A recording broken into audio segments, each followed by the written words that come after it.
இன்றைய தேவ வார்த்தை நீதிமொழிகள் 3ஆம் அதிகாரம் 6ஆம் வசனம். உன் வழிகளிலெல்லாம் அவரை நினைத்துக்கொள், அப்பொழுது அவர் உன் பாதைகளை செவ்வைப்படுத்துவார். ஆமேன். நாம் நம்முடைய வாழ்க்கையில் எடுக்கும் முடிவுகள் எல்லாவற்றிலும் கடவுளை முன் நிறுத்தினால் நம்முடைய குழப்பங்கள் நீங்கி பாதைகள் சீராக மாறும். நாம் நம்முடைய சொந்த புத்தியை சாராமல் தேவனை சார்ந்து வாழும்போது நம்முடைய வாழ்க்கை பாதைகளில் உள்ள தடைகளை நீக்கி அவற்றை செவ்வாய்ப்படுத்துவார். அதற்கு நாம் நம்முடைய எல்லா வழிகளிலேயும் திட்டங்களிலேயும் தேவனை சார்ந்து வாழ வேண்டும். அப்பொழுது கர்த்தர் நம் பாதைகளை செவ்வாய்ப்படுத்துவார். முதலாவது நம்மை கடவுளிடம் அர்ப்பணிக்க வேண்டும். நம்முடைய அறிவு திறமைகளின் மேல் நம்பிக்கை வைக்காமல் தேவனிடமே அதை அர்ப்பணிக்க வேண்டும்.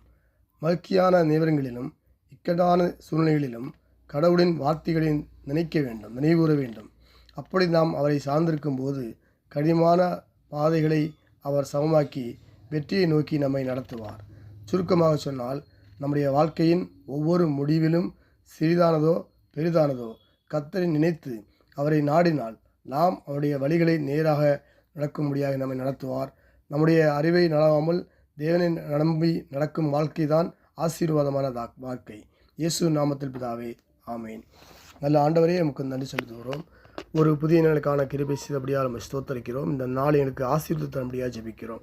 ஊழியக்காலைய சுகத்தை விரும்புகிற கர்த்தருக்கு மேம்புண்டாவதாக. ஊழியக்காலை ஆசீர்வித்து பாதுகாத்துக் கொள்ளுங்க. அப்படி எல்லையை பெறதாங்கப்பா.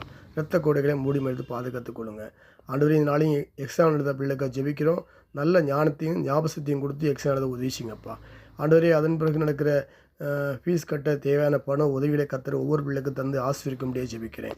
வேலை இல்லாதவருக்கும் நல்ல வேலையை கொடுங்கப்பா. வியாபாரங்களுக்கு நல்ல வியாபாரத்தை கொடுங்கப்பா.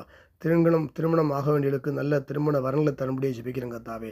ஆண்டவரே, பிறந்த நாள் காணொலிக்கு நல்ல வருஷங்களை கூட்டி கொடுக்கும்படியாக நான் ஜெபிக்கிறேன் கர்த்தாவே. யார் கடன் இருக்கிறோ கடன் இல்லாத வாழ கர்த்தர் கிருபை செய்யும்படியாக ஜெபிக்கிறேன் கர்த்தாவே. நீ கடன் வாங்காதப்பாய் அநேகம் ஜாடு கடன் கொடுப்பாய் சொல்லிங்க ஆண்டவரே. ஆண்டவரே, இந்த காலை வெளியிலும் யார் வியாதியில் இருக்கிறார்களோ வியாதியிலிருந்து விடுதலை தரும்படியாக ஜெபிக்கிறப்பா. வியாதியின் உன்னிடத்தில் வெறுக்கையும் சொன்னீங்க ஆண்டவரே.